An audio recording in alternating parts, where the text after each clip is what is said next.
পুরোদমে Iran Israel ভয়াবহ যুদ্ধ চলছে আর এই মুহূর্তে আমাদের হাতে এসে পৌঁছেছে যুদ্ধের সর্বশেষ গুরুত্বপূর্ণ সবথেকে তাজা আপডেট সংবাদ। প্রথমেই আপনাদের জানাবো মার্কিন দূতাবাসে ইরানের ব্যাপক ক্ষেপণাস্ত্র হামলা।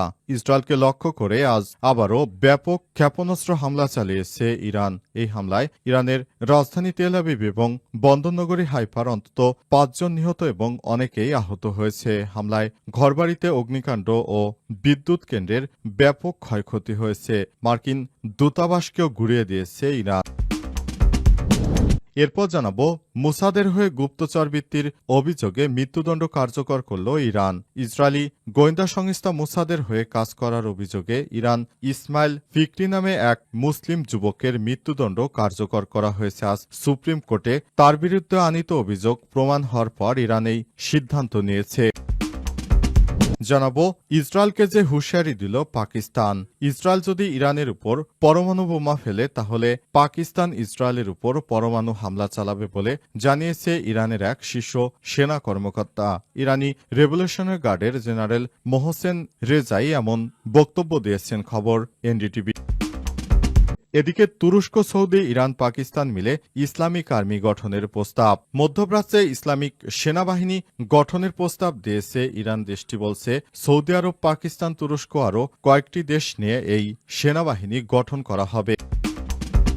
এবং সর্বশেষ জানাবো নিষিদ্ধ ছাত্রলীগের ঝটিকা মিছিল থেকে ককটেল বিস্ফোরণ, গ্রেপ্তার এক। রাজধানীর শাহবাগ ও কাঁটাবন মোড় মধ্যবর্তী এলাকায় আজ ঝটিকা মিছিল করেছে নিষিদ্ধ সংগঠন ছাত্রলীগ। এই ঘটনায় একজনকে গ্রেপ্তার করা হয়েছে। প্রিয় দর্শক, এতক্ষণ শুনছিলেন সংবাদ শিরোনাম, এবারে বিস্তারিত। তবে তার আগে বন্ধুরা অনুরোধ থাকবে এই সংবাদটিতে একটি লাইক দিন। এই চ্যানেলে আপনি নতুন হয়ে থাকলে আমাদের সংবাদটি দেখতে দেখতে চ্যানেলটি সাবস্ক্রাইব করে রাখুন। কমেন্ট করে আপনার মূল্যবান মতামত জানিয়ে দিন আপনি বিশ্বের কোন দেশ থেকে বা বাংলাদেশের কোন স্থান থেকে আমাদের সংবাদটি দেখছেন এবং শুনছেন। এবারে বিস্তারিত। মার্কিন দূতাবাসে ইরানের ক্ষেপণাস্ত্র হামলা। ইসরায়েলকে লক্ষ্য করে আজ আবারও ব্যাপক ক্ষেপণাস্ত্র হামলা চালিয়েছে ইরান। এই হামলায় ইসরায়েলের রাজধানী তেল আবিব এবং বন্দরনগরী হাইফার অন্তত ব্যাপক এলাকা ধ্বংসযোগ্য হয়েছে। ৫ জন নিহত, কয়েকজন আহত হয়েছে। হামলায় ঘরবাড়িতে অগ্নিকাণ্ড এবং বিদ্যুতের কেন্দ্র ব্যাপক ক্ষয়ক্ষতি হয়েছে। যুক্তরাষ্ট্রের দূতাবাস এই হামলায় ক্ষতিগ্রস্ত হয়েছে। দূতাবাসটি বন্ধ রাখা হয়েছে এবং সেখানে আশ্রয় নেওয়া প্রায় ৭ লাখ মার্কিনীকে ঘরেই থাকার অনুরোধ জানানো হয়েছে। মার্কিন প্রেসিডেন্ট ডোনাল্ড ট্রাম্প হুঁশিয়ারি দিয়ে বলেছেন, যদি মার্কিন ঘাঁটি বা সাথে হামলা হয় তাহলে ওয়াশিংটন সম্পূর্ণ শক্তিতে জবাব দেবে।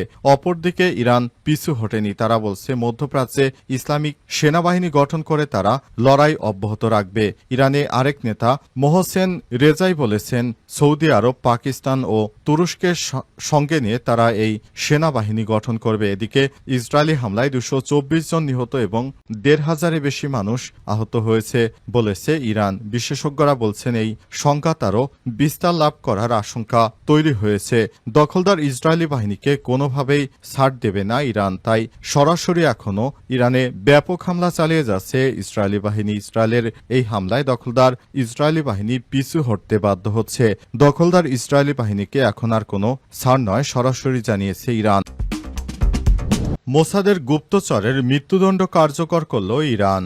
ইসরায়েলি গোয়েন্দা সংস্থা মোসাদের হয়ে কাজ করার অভিযোগে ইরান ইসমাইল ফিকরি নামে এক ব্যক্তির মৃত্যুদণ্ড কার্যকর করেছে। এই মৃত্যুদণ্ড কার্যকর হয়েছে বলে আন্তর্জাতিক সংবাদ মাধ্যম আল জাজিরাকে বিষয়টি নিশ্চিত করা হয়েছে।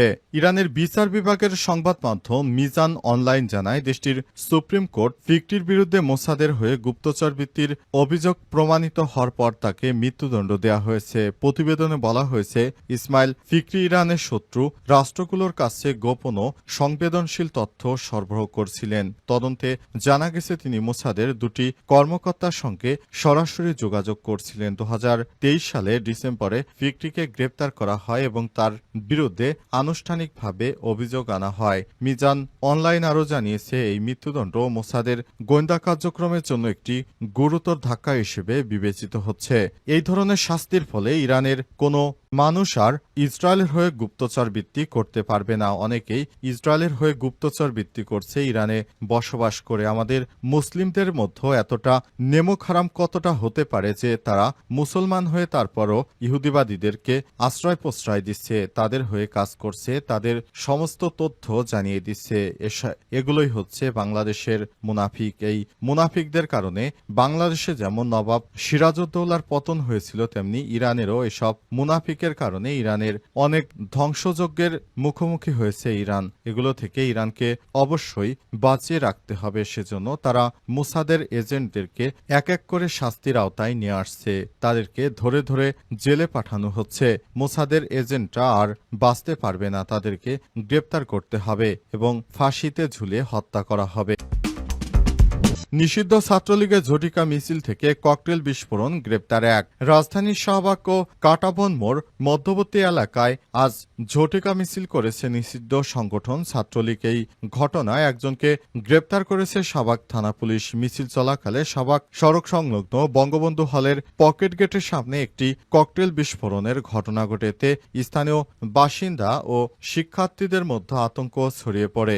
এ বিষয়ে ঢাকা বিশ্ববিদ্যালয় শেখ মুজিবুর রহমান হলের শিক্ষার্থী বিলাত শেখ জানান, ভোরে নিষিদ্ধ ছাত্রলীগের নেতাকর্মীরা মাঠে নেমে আসে। তারা তখন এলাকায় বিভিন্ন মিছিল দিতে থাকে। তাদের একটাই উদ্দেশ্য, সেটি হচ্ছে আওয়ামী লীগকে আবার পুনরায় বাংলাদেশে আসার সুযোগ করে দিতে হবে। এজন্য তারা আতঙ্ক সৃষ্টি করার জন্য ঢাকায় নতুন করে ছাত্রলীগের নেতাকর্মীদেরকে নিয়ে মিছিল করেছে। এই মিছিল থেকে ককটেল বিস্ফোরণের পাশাপাশি বিভিন্ন অপকর্ম করা হয়েছে, যাতে করে সেখানে আতঙ্ক তৈরি হয় এবং আওয়ামী লীগের লোকজন জড়ো হতে পারে। তুরস্ক, সৌদি, ইরান, পাকিস্তান মিলে ইসলামিক আর্মি গঠনের প্রস্তাব। মধ্যপ্রাচ্যে ইসলামিক সেনাবাহিনী গঠনের প্রস্তাব দিয়েছে ইরান। দেশটি বলছে সৌদি আরব, পাকিস্তান, তুরস্ক আরও কয়েকটি দেশ মিলে এই সেনাবাহিনী গঠন করা হতে পারে। ইরানি নেতা মোহসেন রেজাই জানিয়েছেন, এই সেনাবাহিনী গঠন করা হলে তা মধ্যপ্রাচ্যে চলমান সংঘাত মোকাবেলায় গুরুত্বপূর্ণ ভূমিকা রাখতে পারবে। মুসলিম দেশগুলোকে ঐক্যবদ্ধ হয়ে আত্মরক্ষা এবং নিরাপত্তা নিশ্চিত করতে এই পদক্ষেপ নেওয়া জরুরি। বিশেষজ্ঞরা বলছেন, যদি ইসলামিক সেনাবাহিনী গঠিত হয় তাহলে মধ্যপ্রাচ্যে ক্ষমতার সমীকরণ নতুন মোড় নিতে পারে এবং সংঘাত আরও বিস্তার লাভ করার আশঙ্কা রয়েছে।